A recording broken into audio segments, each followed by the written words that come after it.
ജനുവരി 5 കല്ലട ജലവൈദ്യുത പദ്ധതിയിൽ നിന്ന് ഉൽപ്പാദനം ആരംഭിച്ച ദിനം. കൊല്ലം ജില്ലയിലെ തെന്മലയിൽ കല്ലടയാറിന് കുറുകെ നിർമ്മിച്ചിട്ടുള്ള തെന്മല അണക്കെട്ടിനോട് ചേർന്ന് പ്രവർത്തിക്കുന്ന ജലവൈദ്യുത പദ്ധതിയായ കല്ലട ജലവൈദ്യുത പദ്ധതി 1994 ജനുവരി 5 ഉൽപ്പാദനം ആരംഭിച്ചു. ജലസേചനത്തിനായി തുറന്നുവിടുന്ന വെള്ളം ഉപയോഗിച്ച് വൈദ്യുതി നിർമ്മിക്കുന്ന കേരളത്തിലെ ആദ്യത്തെ പദ്ധതിയാണിത്. ഗോദോയെ കാത്ത് എന്ന നാടകം ആദ്യമായി രംഗാവതരണം നടത്തിയ ദിനം. 20-ാം നൂറ്റാണ്ടിലെ ഏറ്റവും പ്രമുഖമായ നാടകങ്ങളിലൊന്നായി ലോകമെങ്ങും പ്രകീർത്തിക്കപ്പെട്ട നാടകമാണ് സാമുവൽ ബക്കറ്റ് എഴുതിയ ഗോദോയെ കാത്ത്, വെയിറ്റിംഗ് ഫോർ ഗോദോ. രണ്ടാം ലോക മഹായുദ്ധത്തിനു ശേഷം യൂറോപ്പിൽ നിലനിന്നിരുന്ന അസ്തിത്വപരമായ പ്രതിസന്ധികളെ ആസ്പദമാക്കി എഴുതപ്പെട്ട കൃതി അബ്സേർഡ് തിയേറ്റർ എന്ന വിഭാഗത്തിൽപ്പെടുന്നു. 1949 ഫ്രഞ്ച് ഭാഷയിൽ രചിച്ച ഈ നാടകം 1953 ജനുവരി 5 പാരീസിൽ അരങ്ങേറി.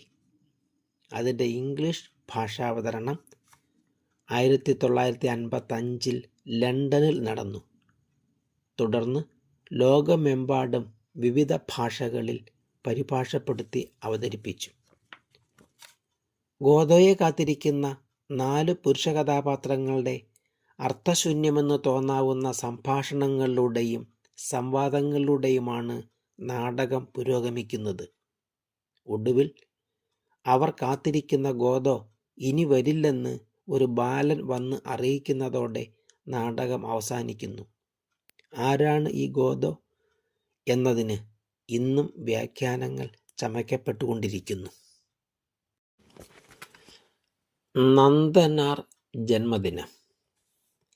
നന്ദനാർ എന്ന തൂലികാനാമത്തിൽ അറിയപ്പെടുന്ന മലയാള നോവലിസ്റ്റും ചെറുകഥാകൃത്തുമായ പൂരപ്പറമ്പിൽ ചെങ്ങരയിൽ ഗോപാലൻ എന്ന PC ഗോപാലൻ 1926 ജനുവരി 5 മലപ്പുറം ജില്ലയിലെ അങ്ങാടിപ്പുറത്ത് ജനിച്ചു.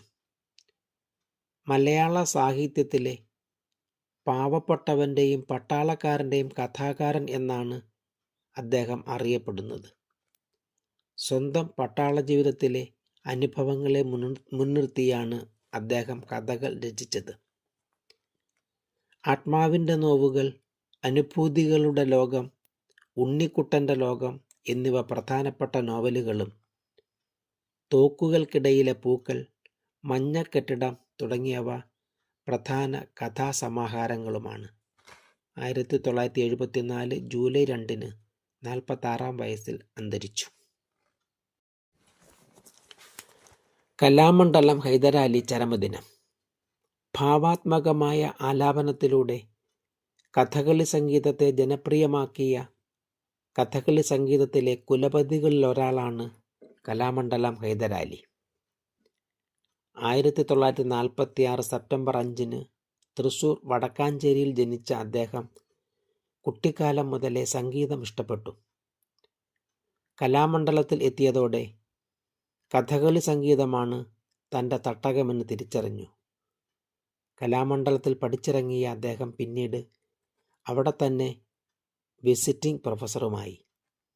കഥകളി സംഗീതത്തിൽ മാത്രമല്ല, നാടൻപാട്ട് മുതൽ ശാസ്ത്രീയ സംഗീതം വരെയുള്ള എല്ലാ സംഗീത മേഖലകളിലും വിദഗ്ധനായിരുന്ന അദ്ദേഹം സ്വദേശത്തും വിദേശത്തുമായി നിരവധി പരിപാടികൾ അവതരിപ്പിച്ചു.